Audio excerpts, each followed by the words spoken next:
Welcome to Bold Talk Series, where creativity, leadership, ideas, innovation come together. My name is Epi Ludvik, and today I have a privilege to have a short one-on-one conversation with Yair Rivenson, CEO of Pictor Labs. Yair, great seeing you. Welcome to our Bold Talk Series. How are you? Great, Epi. Thank you for having me. It's a pleasure to be here. Yeah, Yair, so good to see you here, and looking forward to this conversation. Let's start first with how it started. What first sparked your fascination with emerging engineering and AI and biology, and how did that early curiosity evolve into what would one become a Pictor Labs? Yeah, so I'm an engineer by training, but my training in Israel. I moved to UCLA for a postdoc position. More generally, always drawn to that intersection of physics and life sciences. During my PhD, really focusing on how light can be a really strong encoding mechanism, but it was more focusing on theoretical aspects. And then when I came to UCLA, we were thinking, okay, how do we take these and implement it to something more practical and not just, the theoretical aspects of it. So we started implementing it to biomedical imaging and specifically to microscopy. And over time, we evolved this understanding into some sort of a conviction of how biology, computation, and light are not really separate.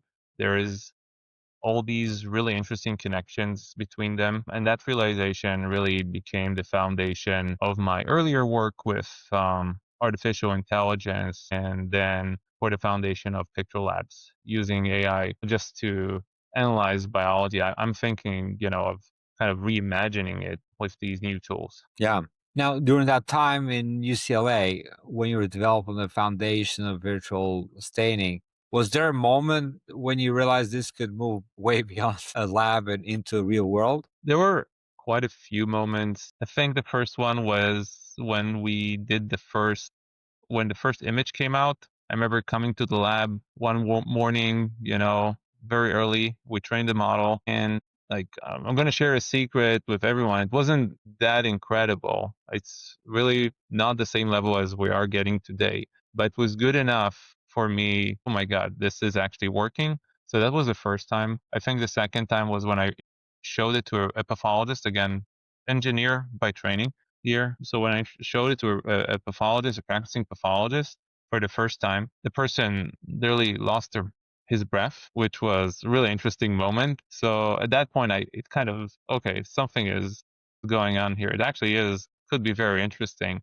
So those little moments, but then as you start working on it and you continue working with the labs. Again, it was the UCLA lab back in the day. With other labs, there's like all these moments when you realize this is more than an academic exercise and it could bring reproducible results and staining that sometimes can be better than the original staining because of a lack of variability, for example, no loss of tissue, environmental impact, positive environmental impact. And you understand, that it can fundamentally change how pathology is being practiced. Yeah.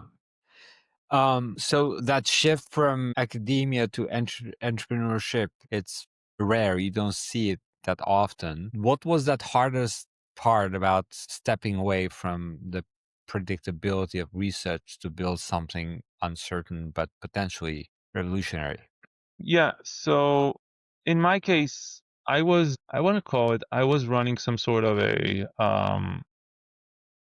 high entropy type of research plan, if you call it. So I like, that type of chaos and uncertainty even in research. We had no problem in saying, okay, we're working on something and we saw something better to work on. We got some results, just go on and focus our energy on that. But really think the most important part is understanding. And I had some very deep discussions about people who made this transition. And when I started, when you're in academia, you're a product is a manuscript.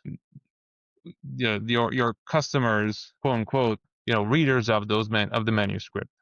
It's when you go and you do a startup, you would want to make sure that you're creating a product that people want to pay for, and that's just a different level of scrutiny. Even going through academia, and some things like the peer review process here, it's even more rigorous. You need to think of, especially in the medical type of sciences, you need to think of not just how good my model is, but the cybersecurity aspects, for example, or anything else. That how do you deliver the product?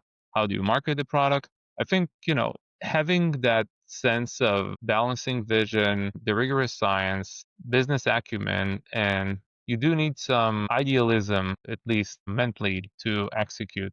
So that's, I think, was part of the transition and growth from academia to the business world. Now, with the scientific innovation is one thing, but turning it into a product that earns trust from pathologists and healthcare leaders is complete another thing. What did you learn about credibility and communication during the process? Yeah, earning trust is basically very fundamental for our technology. So for the listeners or viewers, really, it's histopathology is about looking at patterns, I should say, staining patterns on tissue sections, and derive conclusion from those. So really, earning the trust means meeting the people where they are.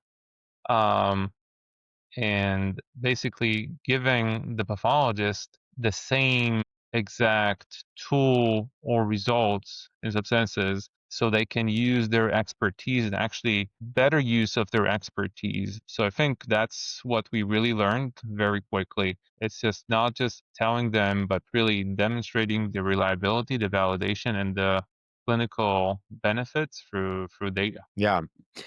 And now, Yair, the technology you're building, you're touching something deeply in a human about how we diagnose diseases, understand the body, and how we save lives. How do you personally balance the drive for innovation with the ethical and emotional weight of that responsibility? Yeah, it's something, I think everyone here thinks about constantly. In some senses, it's, we're not building an app, right? We're building fundamental technology that could one day affect health and lives. Right now we're what is called an RUO, research use only product, but we have all the aspirations to get there. So it carries, I want to say, privilege and responsibility. And I think, the idea is to anchor those innovations with the purpose. And really, it's how do we do this, and how do we bring the best type of results for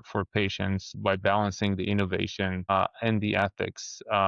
It really, I don't even think about it as a constraint. I think about it, that's why what we do actually matters. Yeah. Now, Yair, on the conversation, almost every conversation there's AI in it, right?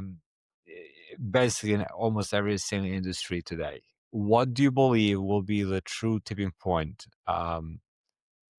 in with AI that makes digital pathology the global standard? Yeah, I think it's going to be multiple technologies converging at the same time. I think Pictor's technology will be one of them, and really is making the use of AI indispensable. And digital pathology, I think at that point will become from the leading edge to adopt AI to, okay, I need digital pathology, otherwise I'm going to stay behind because AI is so powerful, and provides the lab such a high ROI. I better move to digital pathology rather than the other way, which we're thinking about right now. I think that will be the tipping point. It's really all about becoming indispensable, showing the workflows right now. Don't just replicate what exists, but really unlock something that is not really possible today, which is, for example, faster diagnostics, richer data, and ultimately better patient outcomes. When those things are proven at scale, I Mm. think it will be inevitable. Yeah. Very interesting. Now, Yair, I always love to hear a different perspective from my guests here at Bold Words and the Bold Series podcast. And that is about the word bold. What does that mean to you personally? Yeah, being bold is all about taking risks, in my opinion, but risks that are clever risks in some senses, or educated risks, I should say. That's the way I think about the word bold. I like that. The educated risk. Yeah. And that's the way how to think about, like, it's not about being reckless, but really having that understanding, like, you do things, but you do it with the with some measure that you understand what it takes. Yair, so great to have you here. Thank you for joining me this Bold Talk series. Looking forward to reconnect again. Until that time, take care, be great, and be bold always. Bye bye. Yeah. Thank you for having me. Thank you.